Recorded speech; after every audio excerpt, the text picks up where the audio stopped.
بسم اللہ الرحمن الرحیم۔ آج ہم بات کریں گے دانتوں میں کیڑا لگنے کے بارے میں۔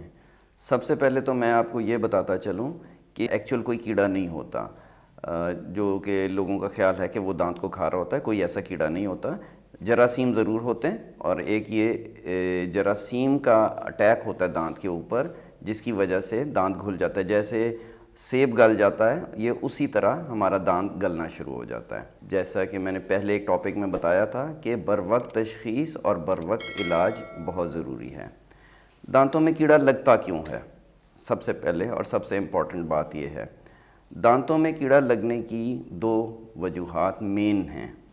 ایک یہ ہے کہ ہم کہتے ہیں soft sweet and sticky diets, میٹھی اور چپکنے والی غذائیں جو ہیں وہ دانتوں پہ اگر زیادہ دیر تک لگی رہیں گی تو وہاں پر کیڑا لگنا شروع ہو جاتا ہے، کیونکہ وہاں پر جراثیم حملہ آور ہوتے ہیں۔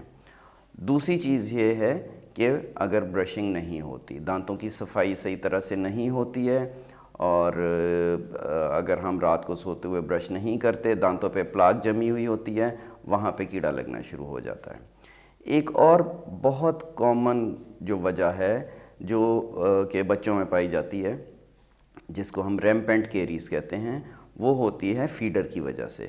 اگر بچے فیڈر بہت دیر منہ میں رکھتے ہیں، زیادہ دیر تک منہ میں رکھتے ہیں، جو ان کا فیڈر کا نپل ہے وہ بہت دیر تک دانتوں کے ساتھ کانٹیکٹ میں رہتا ہے، اور اس میں سے جو دودھ ہے وہ تھوڑا تھوڑا کر کے نکلتا رہتا ہے، اور اگر اس میں خاص طور پہ بالخصوص شوگر کا کانٹینٹ زیادہ ہے تو پھر ان کے دانتوں میں کیڑا لگنا شروع ہو جاتا ہے۔ اور بلکہ جو یہ ریمپینٹ کیریز ہیں، اس میں ایک دو دانت نہیں، سامنے والے سارے دانت جو ہیں وہ افیکٹ ہوتے ہیں۔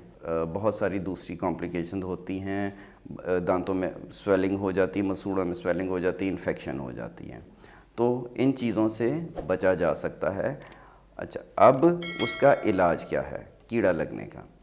کیڑا لگنے کا علاج یہ پھر ڈیپینڈ کرتا ہے، جیسے کہ آپ ادھر دیکھ سکتے ہیں کہ دانتوں کی 3 لیئرز ہیں۔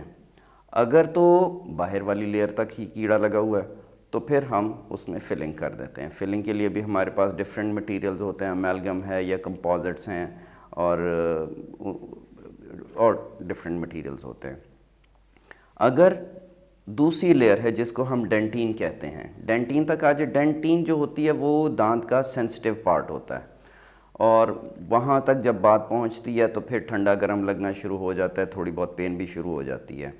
تو پھر ہمیں ایک انسولیشن کی لیئر دے کے پھر اس کے اوپر ہم فلنگ کر دیتے ہیں، تو وہ دانت اس کا ٹھیک ہو جاتا ہے۔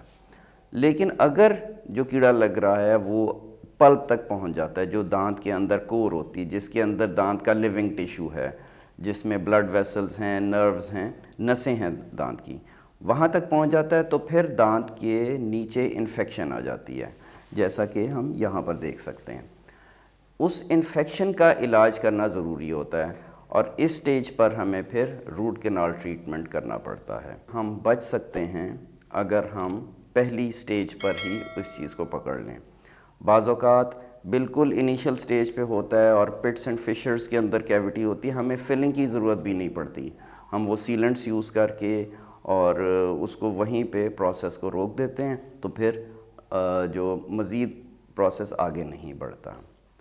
اچھا جی، بہت سارے لوگ یہ کہتے ہیں جی کیڑا جو ہے وہ ایک دانت سے دوسرے دانت پہ لگ گیا اور وہ پھر آہستہ آہستہ سارے دانت، ایسے نہیں ہوتا۔ ہر دانت پہ انڈیویجولی کیوٹی بنتی ہے، اور وہ ایک دانت سے دوسرے دانت پہ، کوئی یہ وائرل ڈیزیز نہیں ہے کہ ایک دانت سے دوسرے دانت پہ ٹرانسفر ہو جائے گی۔ تو بعض اوقات آپ دیکھیں گے کہ ایک دانت بھی ہوتا ہے جو انوالو ہوتا ہے، بعض اوقات دیکھتے ہیں کہ بہت سارے دانت، ایک ہی لائن میں سارے دانت، لیکن وہ ایک دانت سے دوسرے دانت پہ ٹرانسفر نہیں ہوتا، وہ ہر دانت کا انڈیپینڈنٹ پروسیس ہوتا ہے کیوٹی بننے کا، اور ان ساری چیزوں سے احتیاط سے بچا جا سکتا ہے۔ اس کے لیے اب کیڑا لگ گیا ہے تو اس کا علاج بر وقت کرانا بہت ضروری ہے۔ آپ اگر اس کو علاج نہیں کرتے ہیں تو یہ دانت آپ کا ضائع بھی ہو سکتا ہے۔ دانت ضائع ہونے سے بچنے کے لیے چاہے فلنگ ہونی ہے یا روٹ کینال ٹریٹمنٹ ہونا ہے یا سیلنٹس یوز ہونے ہیں، بر وقت علاج کروائیے تاکہ آپ کے دانتوں کو بچایا جا سکے۔ مجھے امید ہے آپ کو ہماری ویڈیو بہت انفارمیٹیو لگی ہوگی۔ اپنا اور اپنے دانتوں کا خیال رکھیے۔ اللہ حافظ۔